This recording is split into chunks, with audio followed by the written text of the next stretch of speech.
Ilang beses na ba naglaban sila World Champion Gukesh at Wesley So? History match muna nila mga kamatyas, no? Habang nagiintay tayo ng mga malakasang tournament sa paparating, isa-isahin muna natin yung mga ganitong nakaka-curious, no? At bago natin pasadahan ang dalawang laban na mabigatan nila, ay sagutan muna natin ang puzzle. Siyempre, hatid po sa atin ng Internet Chess Club. Ito yung iniwanan natin sa ating last upload mga kamatyas. Laro ni Sindarov kay Pragnananda. Congratulations po sa mga nakakita ng pitik na Rook F7. Atake na. Ayan, obligadong kainin kasi delikado, mamamatyas eh. Nag-Queen Check. F4 check dito. Tapos chumek si Check. Sindarov sa G5. At ayun, Check. huli ang bishop. Kain. At dito po, kahit na dalawang tore yan sa isang queen, hindi naman coordinated. At may factor na may mga pawns. May mga pawns kasi dito tapos weak pa yung pawn C7. Kaya dito po mas superb or superior ang Reyna versus sa dalawang tore. Malakas po kasi ang dalawang tore mga kamatyas sa close at solid pawn structure. Pero pagka ganitong watak-watak ang pawn structure, malakas ang Reyna dyan. Ayan po, kaya dito ay nanalo si Sindarov kontra kay Pragnananda. Ayan, sa mga wala pa pong Internet Chess Club, download na po kayo, downloadable sa Play Store at App Store. Free lang ang paggawa ng account dito. Laro pa tayo pag meron na kayong account. Lagi akong naglalaro dito sa Internet Chess Club. Okay po, pasadahan na kagad natin ang ating pag-aaralan, yung unang laban nila na long game at huling laban nila na long game pa rin. Maganda kasi pag-aralan yung long game mga kamatyas, kasi nandun yung bigat ng mga tirada eh. Ayan, bago tayo magsimula, palambing po, pasubscribe naman ng channel natin. Marami pa pong hindi nakakasubscribe sa mga nanonood. Ayan po, no? Maraming salamat. Ang unang laban nila ay nangyari long game Tata Steel Chess Masters 2023. Yung iba po kasi mga naunang games nila, Blitz, Rapid, ito long game eh. Okay, pag-aralan natin. Nag-E4 si World Champion. Nag-E5 si Wesley. Knight F3, Knight C6, Bishop B5, Ruy Lopez at itinira ni Wesley ang kanyang signature Berlin variation. Paborito ni Wesley yan eh. Nag-D3, nag-anti-Berlin po si Gukesh kasi kung ang gagawin ay castling, ito yung natural na nakikita natin na knight takes e4, tapos magdi-d4, makukwin to queen kagad. Alam nyo na yan sa mga masugid nating taga-subaybay. Kaya diretso na tayo sa anti-Berlin na ginawa ni Gukesh, nag-bishop c5 at dito nag-c3. Kasi po dito mga kamatyas, konting kaalaman lang uli, review lang uli sa paulit-ulit ng pinakita ko to. Pag kinapture po kasi ang knight at naghangad dito ang white na capturein ang pawn sa e5 na parang libre, ay hindi ganun-ganun lamang yan. Kasi may queen d4, may threatening matchas, hanging ang knight sa e5. Kaya dito po ay talagang masasabing napakalaking delikado ang aabutin ng puti. Yan, balik po tayo Kaya dito nagsi-c3 muna para pag kinain ito, kain, knight takes e5, wala ng queen d4 kasi po mayroon ng pawn na kumukontrol sa d4 square. Kinaslingan lang at nagkasling lang din. Ayan, kaunting kaalaman lang din po mga kamatyas. Bakit naman hindi tinuluyang capturein ito kung ganun pala na wala ng queen d4? Binaman ang pangka-capture. Na kapag nag-knight takes e5, dito naman bibira ng another, meron pa rin, may sundot pa rin palang ganyan, D5 para atakihin ang pawn sa E4. O halimbawa, talagang matakawan talaga puti. Yan, konting kaalaman lang po, may Queen E8, aatakihin ang knight. O di, syempre, atakado, tatakbo yan. O Knight D4, sabay ka capture dyan. Okay, di ikasling na natin, delikado yan sa E-file. May Bishop A6, etc. mga kamatyas. Tingnan nyo po ang dalawang bishops talagang panang-pana, nakapana talaga, nakakasa. Yan, delikado ang puti pagkaganyan. Okay, maglalabasan po ang puwersa ng black dyan. Okay, kaya dito ay minabuti ni World Champion Gukesh na mag-castling na lamang, king safety pa. At nag-D5. Ayan, para maluwag kagad ang galawan, kinain, queen takes D5, at nag-bishop to C4. Ayan. Umiwas po ang bishop kasi meron ding balak dito ang black na hahataw si Wesley ng simple tactics. Bishop takes F2 na ang idea makukuha ang bishop. Yun, may tactic ang ganun eh. Kaya, syempre, Bishop C4, iwas sa ganun. Queen D8, bumalik. Nag B4, okay? Istorbo sa bishop na nakaka-pressure. Ayun, lumipat na ng diagonal. Bishop D6, Knight BD2 develop, at nag-H6, nag-Rook E1. Okay, para i-threat ito. Nag-Rook E8, no? Simple development pero sumusuporta po para talagang secure na hindi babagsak ang pawn E5. At nag-A4, okay, no? Panay ang paganda dito sa queenside para naman makapagbigay ng pressure at control the space din. Nag-A6 si Wesley para pag nag-B5 hindi pa pwede kasi kakapturin po yan. Nakapin pa yung rook sa A1 at nag-Queen C2. Yan. Islog-islog lang, no? Talagang matyaga. Develop lang paunti-unti. Bishop E6 tinapatan ang light square bishop at dito nag-Bishop B2 diretso develop and nag-Queen D7. Ayan. Tira noong 2023 ni Wesley. Pero may tumira na bang mas bago? Ayun. Laro ni Ivanchuk at ni Kobalya, no? Parehong super GM ito. Ang ginawa mga kamatsas ay Queen D7. Ayun. Sorry. Tira pala ni Wesley ito. Ibig sabihin ng novelty, kinapture na yon. 2024. Isang taon lang ang lumipas, may bago na kagad. Ayun, kinapture. At nauwi sa tabla ang laro nila Chucky, Ivanchuk at Kobalya. Tabla yan. Pero ito kasi, itong Queen D7, nagkapisakan kasi ito eh. Mas maganda pag nagkakapisakan eh. Rook E2 ang ginawa ni World Champion. Ang plano niya, papatong po ng tore, ipe-pressure ang pawn sa E5 at pang-ready na rin na maging malakas ang E-file. Pero itong angat na to ay hindi nagustuhan ng computer mga kamatsas. Ang gusto ng computer, bira na kagad, B5 na kagad, atakihin na kagad yung knight. Okay, yan na pala, B5 na, no? Oo nga naman, pag umalis yung knight, parang tipong may pressure na makukuha yung pawn sa E5, ano? Oo nga, no? Malakas nga to. Pero balik tayo sa Rook E2, positional move, Bishop to F5. Ayan, Bishop F5, pressure sa D3, Rook E1, patong, battery, Rook E7. Plano ni Wesley, battery defense din siya para ma-secure na yung pawn sa E5 ay talagang matibay. At nag-H3, ayun. Another bad move by Gukes. Ang accurate daw ay Bishop C1. Grabe kakunat. Pangalawang tira na nire-recommend Rook E3 at pangatlo Knight E4. Yan po ang mga options na gusto ng computer. Pero nag-H3. Okay, masyadong maingat si Gukes. Nag-Rook A E8. Ayan, kung ako po ang black dito, following sa tinirang Rook E7, no? Logically, talagang papatong ka dyan eh. Yan ang kasunod eh, di ba? Pero, dapat daw po, yung pala, medyo malalim nga lang. May nararamdaman kayo dito mga kamatsas. Ano ang magandang gawin dito ng black?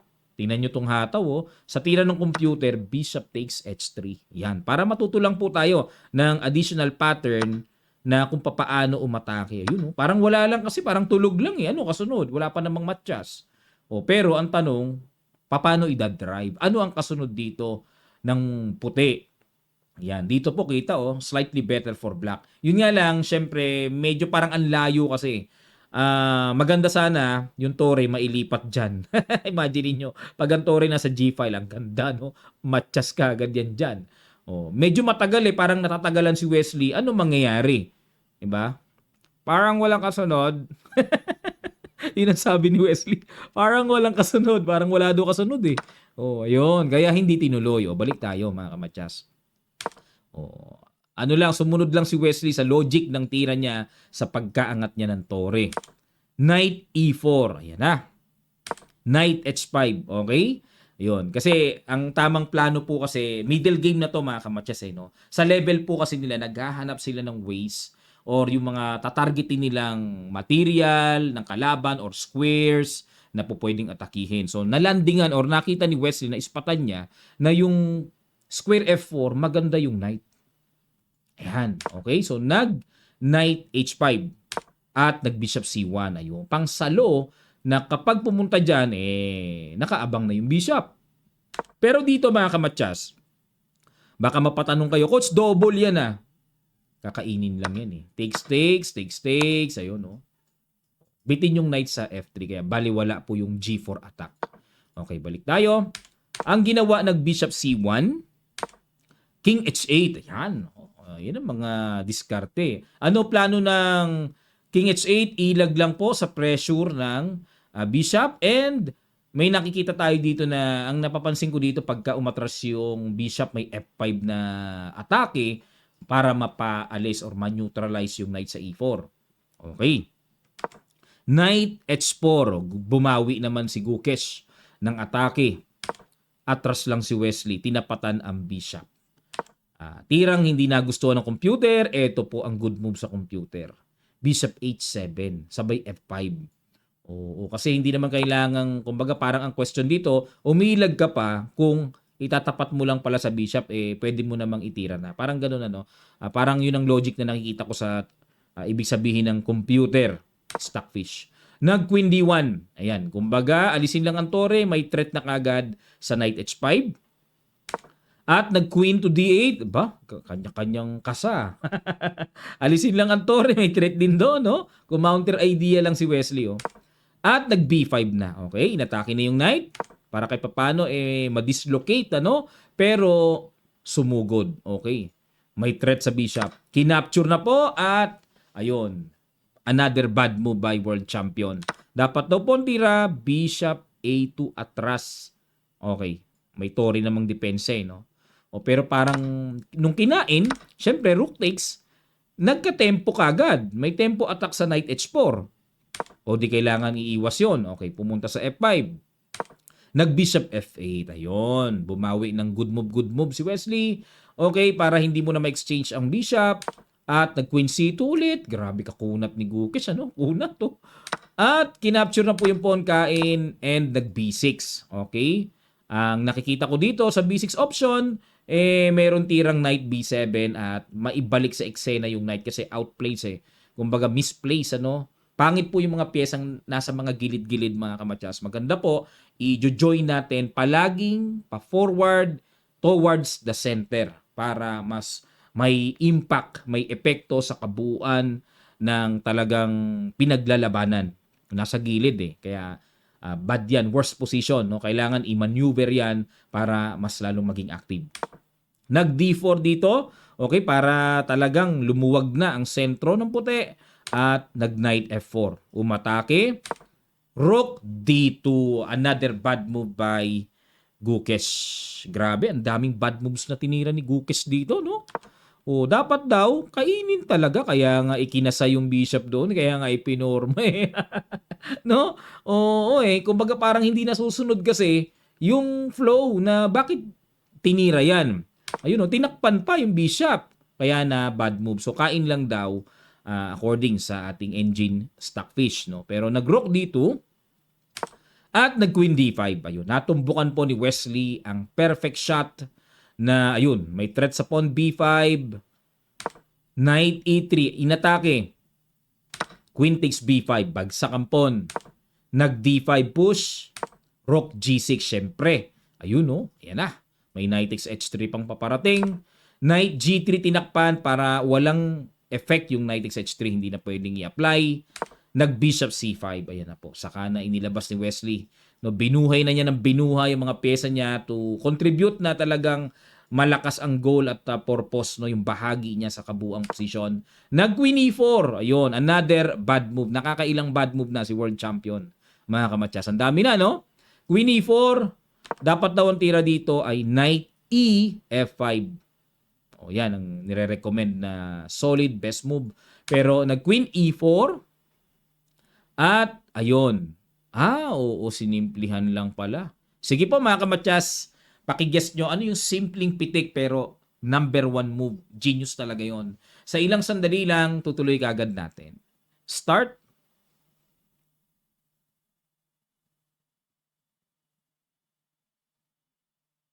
Maraming salamat po mga kamatyas. Boom! Simple lang.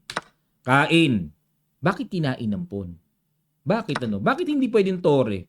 Ay, oo. Kasi pag tore mga kamatyas, simple Knight C4, double. Ayun. Wins in exchange. No? Walang kapalit talaga na magagawang gulo-gulo ang puti. Talagang mako-quality down lang. Kung queen naman, pareho lang din. Oo. Maganda sana may pin, kaso walang kapin-pin. Talagang makukuha at makukuha yung tore. Exchange daw ng kauuwian. Kaya, na-force na capturing ng pawn. At dito, knight c4. Another accurate move by Wesley. So, ang plano po, kakainin yon, tapos bitin pa rin. So, exchange material, lamang pa rin lalabas ang black dito sa panig ni Wesley.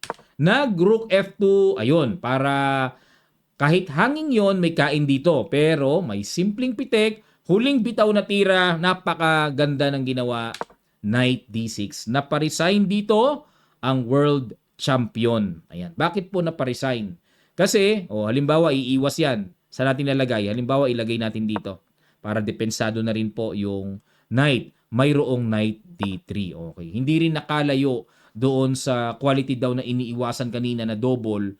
Diyan pa rin babagsak. Sa level po nila, pagka ganitong mako-quality down, parang ano na sila, wala na silang pag-asa, tinatamad ng ituloy, nire-resign na. Yan po ang kanilang level, ano?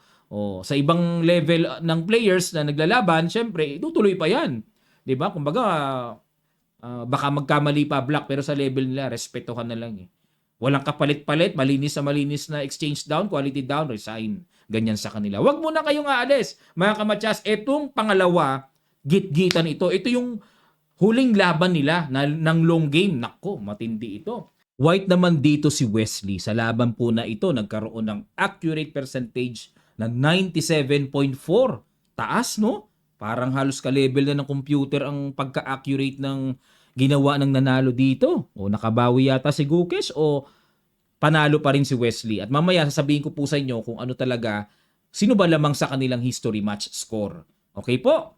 Ang ginawa ni Wesley, nag-E4, E5 si Gukes, Knight F3, Knight C6, Bishop B5, at si Gukes naman, baliktaran ano? Siya naman ang gumawa ng signature defense si Wesley na Berlin variation ng Roy Lopez.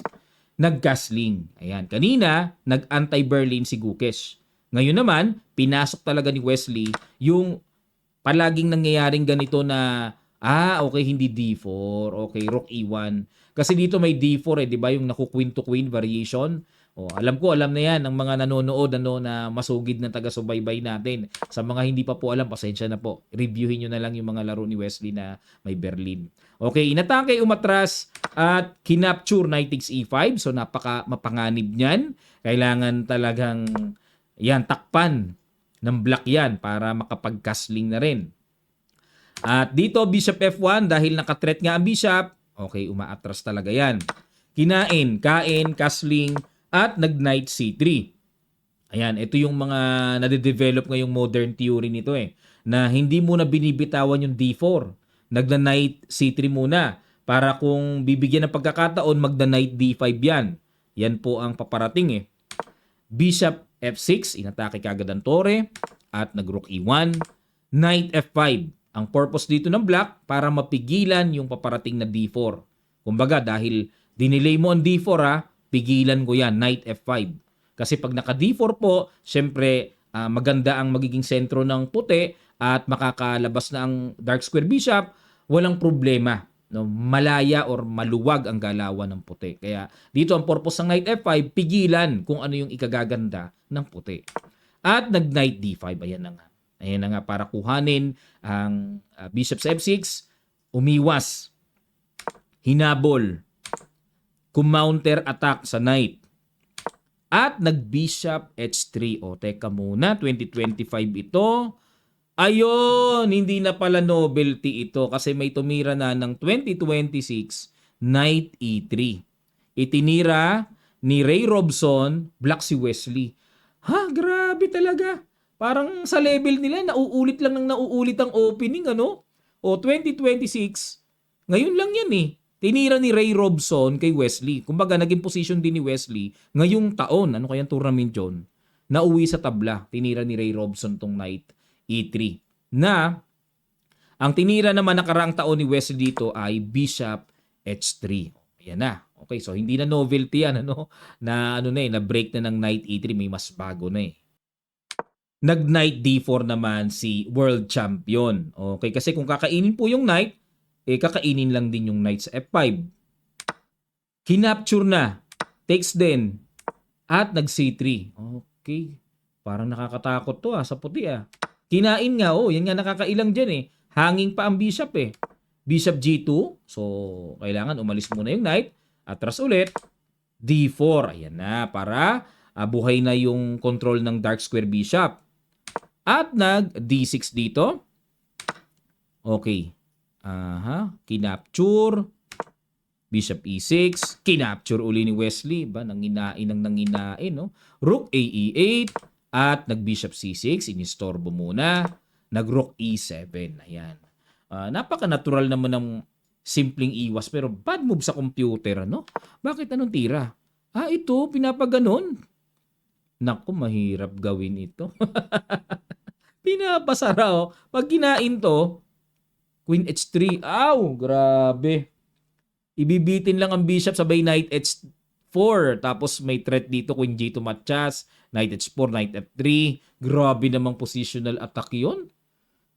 Ay, grabe. Mahirap ma-imagine yung ganyan, mga kamatchas. Ang hirap mahimay na makita yan. Talagang naturally, mag-i-react ka Tiniret ang pyesa mo, yun talagang titignan mo Grabe, hirap naman makita. No? Sabay ganun, ano? Grabe, lalim nun balik tayo. Nag-bishop D2 and nag-D5. Ayan na. Yun din pala plano ni Gukes, no? Iniwas na lang ang tore. So, D5, ito na po plano. Pero may on-time Queen F3 na. On-time na walang Queen H3, Knight H4. Kumbaga, nakita rin, natanaw din ni Wesley na ganun ang gagawin na malakas, no? Queen F6. Bakit? Queen F6. King H1, syempre. Good move. At para makaiwas na rin po ang king sa G-file. At some point, meron pong rook G1, mga kamatsas, mailipat yung puwersa ng bukas sa G-file. Maipang atake sa king side dito ni Gukes. Nag Queen G6. Talagang pinapasalubong pa. Rook E5. Ayun, na bad move naman si Wesley. Ang tira po ng computer, Bishop F4. Bakit ayaw ipang salubong? Ano meron? Pag sinalubong ba? Ka-counter attack. Ka-counter. May ganun, di ko napansin yun O pagka gumanon, iwas. Kasi pag kinain yun, may libre. Kuha din ng queen, di ba? Pag queen F4, may queen H5. Okay, kumbaga dito natanaw ni Gukes na okay siya at talagang okay talaga. Yun, may queen F3 check pang paparating. Okay. So, yun po, naunawaan na natin, ano? Parang ang sarap kasing ipangsalubong yung tore, di ba? Natural, ginagawa natin yan Pero, nag-rook E5 dito. Kumbaga, dagdag diin na kuhanin yung pawn sa D5. Yan, Nag-bishop C8. Okay, threat ang bishop. Nanginain ulit. Grabe. 4 pawns dito si Gukes. 2 pawns up na si Wesley. Kinain-kain. At rook D8. Wala namang threat kasi may queen. Dapat daw po tira Knight H4. Ayan. Kumbaga yan ang mas may kiliti. Knight H4. Pero nag-rook D8. Rook G1. Okay. Sinalubong na. Knight H4. Queen F4. Grabe mga good move ni Wesley. Lumalabas Accurate Kinain. Nagpa-queenless. Teka muna. Bakit kailangan magpa-queenless? Kung magko-queen D3 para iwas, kumbaga may threat dyan. Ay, nako. Matchas kagad. Sorry po, di ko napansin. Matchas pala kagad. Di pala pwedeng iwanan yung F7. Oo, hindi pwedeng iwanan. Balik tayo. Di pala maiwanan. Kaya pala gumano na lang. Nagpa-queenless na lang. Kain at nag-queen E3. Threat yun. Threat. H5. C4. Ayun. Bakit ayaw kainin to? Pag kinain, gaganon lang. Okay. Okay. Para may check doon. Pag chumek, ganun lang. Pero dito kasi, mangyari, may bishop, kapalit ng queen, tore at knight Wala, medyo mabigat nga yun. Ginawa, rook D8, F3 para walang check.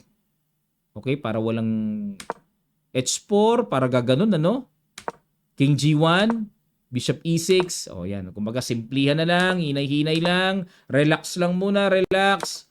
O tawag natin diyan pakabait na. O yan, yung A7 tinulak, A6, King E2 relax lang, Bishop C8 and Bishop to B4, nag F6, hinain lang kain, Bishop A5.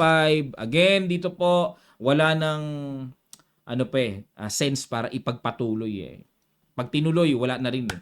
Kumbaga, napaka-passive na rin ng mga pyesa dito ng black. Walang kaata-atake ng paparating and wala na rin, gagapang na rin yung mga pawns dyan later on. Gagapang yan. Niresign po ni World Champion. Yung unang laban nila ng long game, yung huling laban nila, puro panalo si Wesley. Ganun pala ang kanilang naging history match. At sa overall po, no, sa overall, including blitz, rapid, lahat, no, lamang ng 2 points si Wesley kay Gukes. Yan, no, sayang si Wesley, ano. Siya talaga ang gusto ko pong lalaban sa candidates talaga eh. Isang beses pa lang siyang napa-join sa candidates, hindi nga lang siya nakalusot. Kagaya ni Sindarov, unang pasok pa lang eh. Tinalo niya yung naunahan pa niya yung mga veteranong sila Caruana, Nakamura, Giri, na overlapan pa, no? Samantalang bata pa siya, unang pasok. Kaya dito po sa panahon ngayon mga kamatyas, hindi ko bagito bago ka na pasok sa cycle ng candidates eh, wala kang pag-asa, hindi eh. Talagang nasa training talaga, nasa hard work talaga mga kamatyas ang usapan sa talagang deserve na mananalo. O kaya ang galing ni Sindarov, abangan natin ang World Championship niya, no? Against Gukes. At sa palagay nyo mga kamatyas, comment down below, no? Ilang percentage sa inyo? O pwedeng 60% mananalo si Gukes, 40% lang si Sindarov, or lamang si Sindarov kay Gukes, baliktad, 70-30 or 80-20. Lapag nyo po mga kamatyas, gusto ko pong mahingi ang inyong pulso sa nararamdaman nyo sa paparating na World Chess Championship 2026 between Gukes and Sindarov. Ayan. At usapang Wesley So naman, pakiramdam nyo ba, papasok na ba siya sa candidates na inaabangan natin? Kasi nitong mga nakaraan pinipilit naman ni Wesley pumasok pero hindi siya nakakalusot eh. Sa qualifying pa lang, papasok sa candidates, hindi siya makalusot eh. Si Sindarov, ang bigat ng pinagpasukan niya sa candidates, World Cup champion. Hindi biro yun. Bigat ano? Ang bigat ng pinagdaanan ni Sindarov, World Cup champion, tapos nag-candidates champion. O ito na, nasa World Championship na siya. O ito bang si Gukes kinakabahan na o relax pa rin? Okay mga kamatya, salamat po. Sana natuto kayo dito sa ating pinasadahan. At kung kayo po yung natuto, comment down below kung kayo nanonood pa sa mga pagkakataong ito. Comment nyo dulo at dagdagan nyo na lang ng iba pang comments. Maraming salamat po mga kamatyas sa palagi nyong pagsubaybay at pagsuporta sa ating ginagawang videos. Salamat po. Magkita-kita pa tayo sa mga susunod pa nating chess updates. God willing.